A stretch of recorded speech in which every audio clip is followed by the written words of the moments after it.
আসসালামু আলাইকুম বন্ধুরা, সবাইকে সিস্টার্স কিচেনে স্বাগতম। আজকে একটা দারুণ রেসিপি নিয়ে হাজির হলাম। এটা চট্টগ্রামের জনপ্রিয় একটা খাবার। এটার নাম হলো তেলাইন্না কোয়াব। এটাকে মাংসের কোয়াব বলে বা মাংসের শুটকি বলা হয়। এটা কিন্তু কোনোভাবে রোদে শুকানো ছাড়াই আজকে কিন্তু আপনাদের সাথে শেয়ার করব। তাহলে কি কি উপকরণ লাগে দেখে নেব। প্রথমেই আমি এখানে মাংস নিয়েছি। প্রথমেই আমি স্বাদ মতো লবণ দিয়ে দিব, পরিমাণ মতো আদা রসুন বাটা দিয়ে দিব, পরিমাণ মতো হলুদ মরিচ ধনিয়া গুঁড়ো দিয়ে দিব, পরিমাণ মতো সয়াবিন তেল দিয়ে দিব, পরিমাণ মতো বারবিকিউর মশলা দিয়ে দিব, পরিমাণ মতো লেবুর রস দিয়ে দিব। তারপর সব উপকরণগুলো হাতের সাহায্যে খুব ভালোভাবে ম্যারিনেট করে নিতে হবে।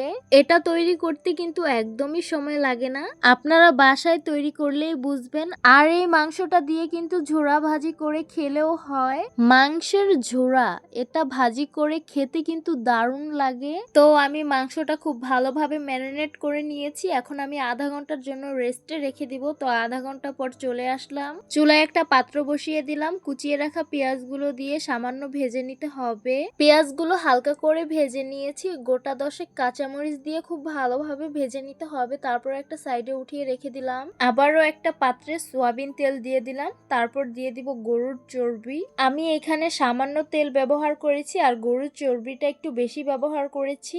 সবগুলো আমি একসাথে ভেজে নিব। আর আপনারা যদি চান তাহলে কিন্তু সয়াবিন তেলের মধ্যেও এটা ভেজে নিতে পারেন। সেই ক্ষেত্রে কিন্তু এই কোয়াবটা কিন্তু একদমই শক্ত হয়ে যাবে।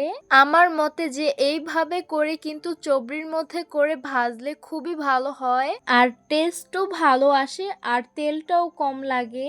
আপনারা এইভাবে করে কিন্তু ভেজে নেবেন। চুলার আঁচটা কমিয়ে সুন্দর করে আস্তে আস্তে ভেজে নিতে হবে। আমি একটু মাংসগুলো সরা দিয়ে ঢেকে দিয়েছি যাতে তাড়াতাড়ি সিদ্ধ হয়ে যায়। আমাদের কোয়াবটা কিন্তু ভাজা প্রায় হয়ে এসেছে। এখন ভেজে রেখেছিলাম পেঁয়াজ আর মরিচ, সেগুলো দিয়ে সুন্দর করে নেড়ে মিশিয়ে নিতে হবে। একটু টেস্ট বাড়ানোর জন্য জিরা গুঁড়ো দিয়ে সুন্দর করে নেড়ে মিশিয়ে নিতে হবে। এই কোয়াবটা আমার কিন্তু ভেজে নেওয়া হয়ে গেছে। এখন আমি সার্ভ করে দেখব আসলে কেমন হয়েছে।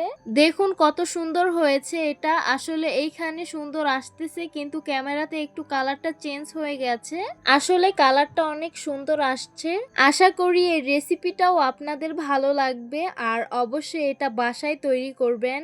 আর এটা দিয়ে কিন্তু ঝালমুড়িও খেতে পারেন, যে কোনো আলু দিয়ে ভাজি করে খেতে পারেন।